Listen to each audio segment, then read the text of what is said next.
Toto tak mboten manggen alangan setunggal punapa kejawi punika putra bratanipun paman saya kula katur tosanipun angger anak Prabu Kano Pringgan Waca.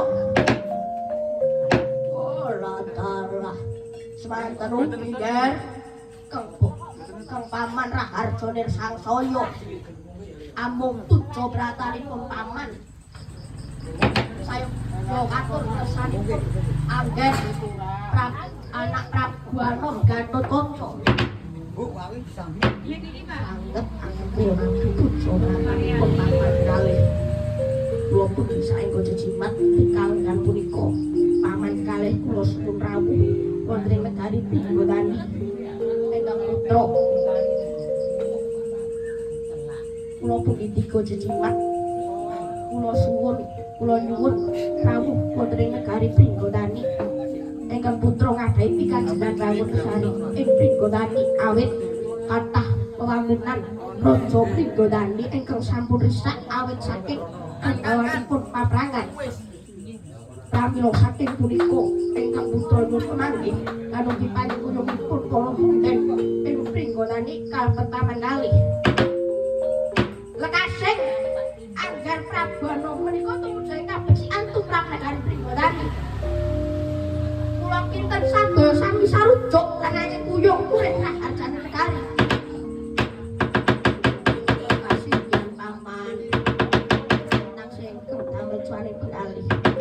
Menapa menika nggih? Paman Brajabila taksih dereng purun manunggal. Dhateng para pebunden sanesipun pinangka sesipun Pringgodani paman. Lagap jroning Drasri Maranata. Kulakang satya sumewa. Prabawati ing sang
wis atus panten. Weh. Kowe ngeman prajuritmu. Negaramu bakal tak rusak tau brabrek yo. Paman.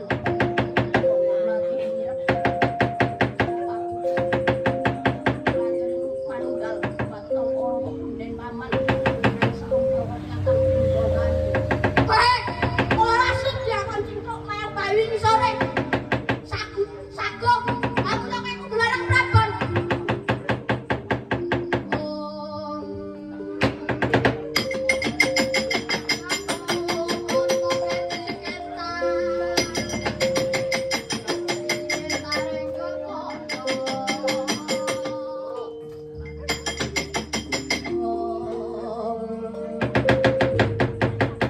Paman bronco tutup kurang-kurangan bentuk murid angger ripe. Paman bronco tutup yang kanjeng angel rembuke paman nuwun sewu kado kutwani marang paman bronco tutup. Weh, wani marang paman kene tak jangan tukul monggo